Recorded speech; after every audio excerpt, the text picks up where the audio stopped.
That day she woke up with 102 fever, so we gave her some Powerade and some Benadryl.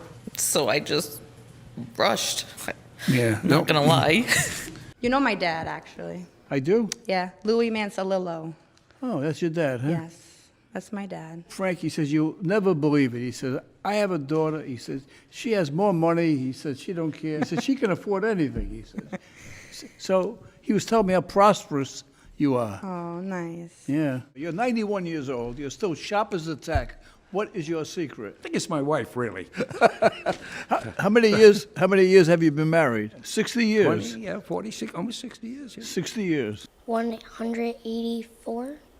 Oh, that's great. He'd lower it to 184. You are going to be loved by the city with those charges. Do you want to help me out with them? Yes. Okay. You think he's guilty? Yes. Yeah. You're going to be honest because you're going to be a judge right now, right? So you have to uphold the law of these traffic violations. Guilty. Guilty. You're dead. Ms. Casey appears in court to clear up a red light violation with the judge. She made a right turn while the traffic light was red, and surprisingly, she remembers the event quite well. Better than most people with the same offense. She remembers because that day was a memorable day for her. Red light violation on Eddie and Dudley. Yeah. What's the matter? Just go to the hospital. What's the matter? Is there something you want to show me?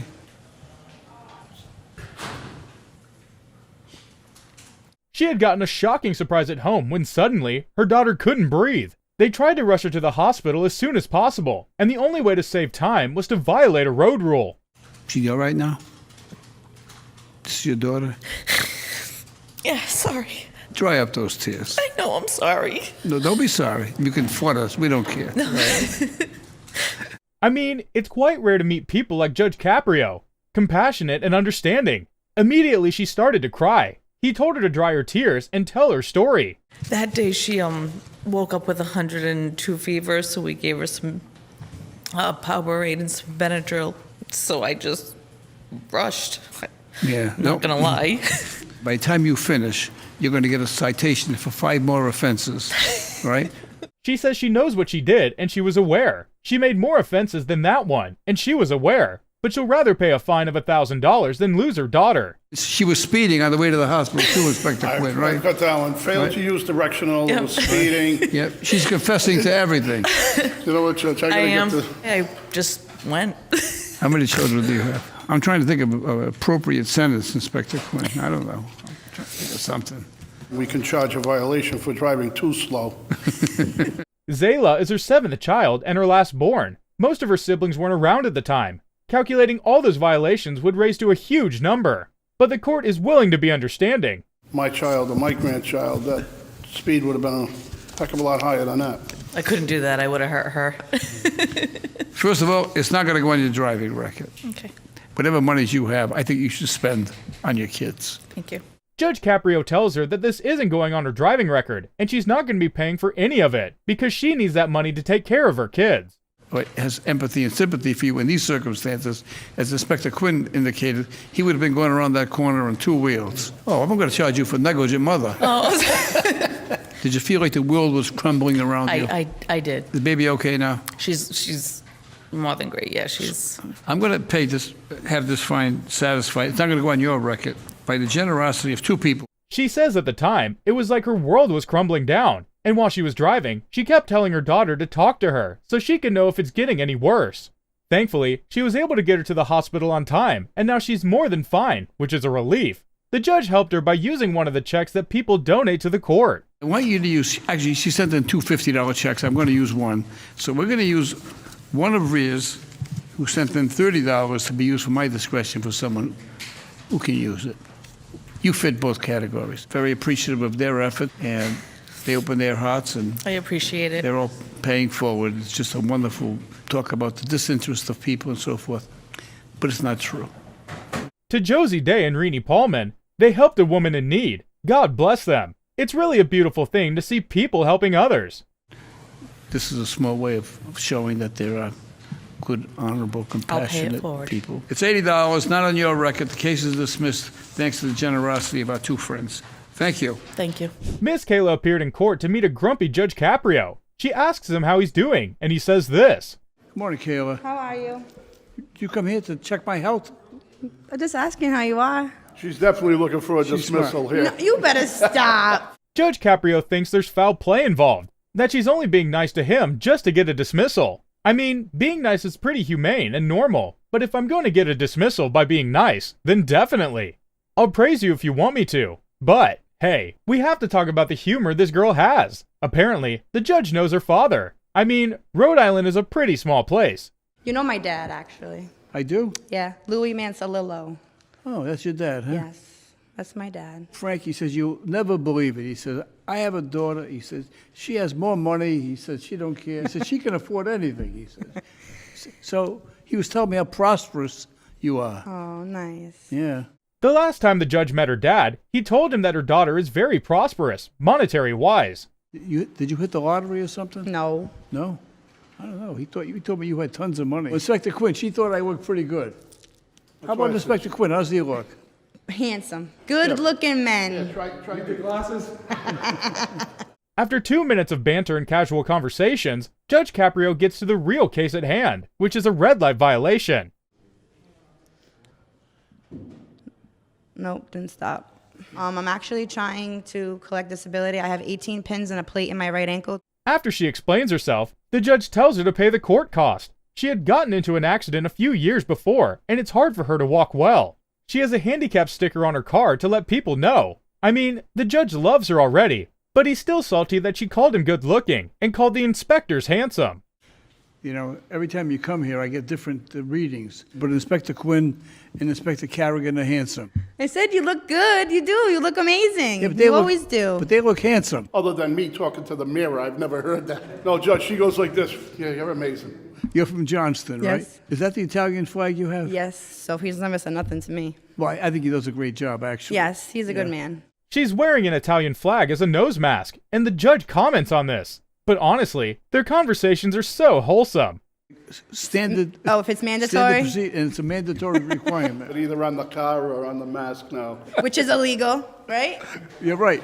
Attorney Anthony J. comes to court with a case. Judge Caprio knows about him, but he never got his name right, but tried to fix it by calling him AJ. What his name is. So for the record, finally, after all these years, what is your name? Yes. Really, it's Anthony J. Anthony J. I've always been known by AJ, Judge. I knew his nephew, Donnie. Now, Attorney Brosco, I remember, would be in court, so we're pretty honored that here he is in the municipal court. The man is quite famous in the law world. He's tried cases everywhere, in the Supreme Court, in the District Court, in the Superior Court. And now he's in the municipal court representing himself. In this case, I'm representing myself today, Oh, you know what they say, Inspector Quinn. but I have a little bit of trouble hearing. If I don't answer you correctly for that reason. What do you want to tell me about this? The man is 91 years in age, and he's still going strong. He apologizes for any mix-up. He has a hearing issue, but says if it comes on, he'll let the judge know. He states his issue. I offered to the court that I had used the meter and I had paid for 2 hours, 9:59 a.m. to 11:59. He used the meter for 2 hours, but when the ticket came, the date and time they put there was just a minute after. He used the meter for 9:59 to 11:59, but the ticket states 12 o'clock, which cost him another $25. Unfortunately, there was no grace period. Before addressing that, Judge Caprio wants to learn the man's secret. You're 91 years old. You're still sharp as a tack. What is your secret? I think it's my wife, really.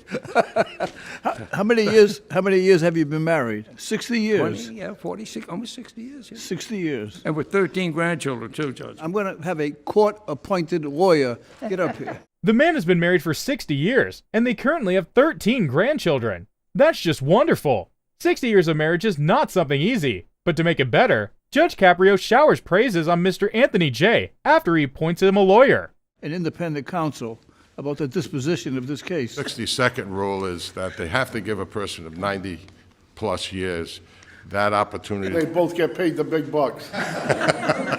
I mean, that makes so much sense to me. Giving 60 seconds to seniors when they're dealing with money so they won't be cheated just seems fantastic. That defense, and it's a very, very poignant. Well, I think I'm going to grant the motion I'm glad you got represented by counsel, finally. All right. How much you going to charge him? The usual rate. Miss Coral comes to court with her 9-year-old son, Brandy. And as our very wonderful Judge Caprio loves to do, he invites the boy to his side to help him with the case. Now, you're here in court this morning with your mom, right? Yes. If you could be anywhere else, School. well, he's a good boy. Yes, he is. Okay. Education, right? Yes. It's quite rare to see a boy his age saying they'd rather be in school than hang out in a municipal court where their parents are appearing before a judge for a violation she made. Ask you to give me a hand with this case, okay? Okay. Think that this is someone else and not your mother. Fair decision. The honest part is always the hard part. To make a decision without bias is just a few steps near the bare minimum. You are charged with parking in a tow zone on Benefit Street. Is there anything you want to tell us about this? I went to pay the ticket, but unfortunately, before I put it in the mailbox, I lost it. It was $100, and your mom lost the ticket, so she didn't pay it. The original fee was $100, but she lost the ticket, so she couldn't pay. But unfortunately for her, there's a rule in place saying if the ticket isn't paid in a particular time, it'll increase 3 times more. Judge Caprio asks Brandy for his opinion as the judge. I would lower it a little bit more. 184? Oh, that's great. He'd lower it to 184. You are going to be loved by the city with those charges. That's actually not a bad number. It's not half, though it's not as close to the number it should be. But that is really a fair and honest answer. He's an honest boy. Yes, he's very honest. And he's fair. He's attempting to be fair. They do a final reevaluation together, putting all the factors into consideration, and the boy gives a verdict, which is for his mom to pay $30. That she was parked in an area where she wasn't supposed to park, okay? There are other areas that parking is not allowed. So would you consider to one of those lower charges and charging her something differently? Yes. 30? 30. Okay. Mr. David brings in his 2 daughters to court. He has 2 violations of speeding and another of parking in an illegal space. Judge Caprio looks at his young girls and invites them to sit with him. I'm very proud of him. Where's the gavel? Bang the gavel and say $30. $30. Okay. Thank you very much. I appreciate that. Good one. Daviana is 8 and her sister, Cassiana, is 9 years old. They sound quite profound, and the judge makes sure not to pressure them too much. Honestly, they seem like they're having fun. You want to come up here? Come on.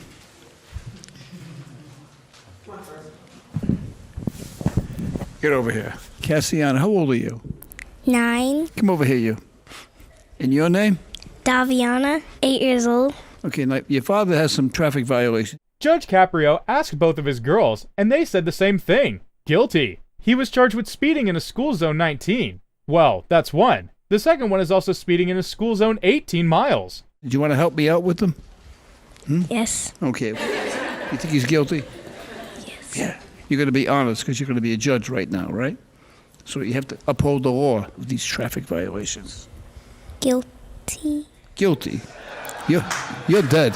One of the violations was by his wife, who was speeding at 18 miles an hour, and the charge for her is $50, and she should be charged for not feeding the girls as early as possible. 18 miles over the limit in a school zone. That's pretty guilty too, right? Okay, what do you want to tell me about the speeding violations? There's only a few minutes apart. I can't be at the same spot. It's a different registration. All right, you want me to send Inspector Carrigan to go pick up your wife? Kids are so honest, and it's beautiful. Daviana says she wants cereal for breakfast. Cassiana wants French toast. And giving an honest judgment of the situation, they do need a treat. You're going to accept responsibility for her? Yes, I will. It's $50 for her. All right, no problem. You guys have breakfast yet? No. No. Are you hungry? Yes. What do you like for breakfast? Cereal. Cereal? French toast. French toast? Chocolate milk? We should commend what the judge is doing. Just one day of this happening to these kids, they'll be inspired and always think back to this moment in their lives, and they'll remember feeling respected, despite the fact they were so nervous.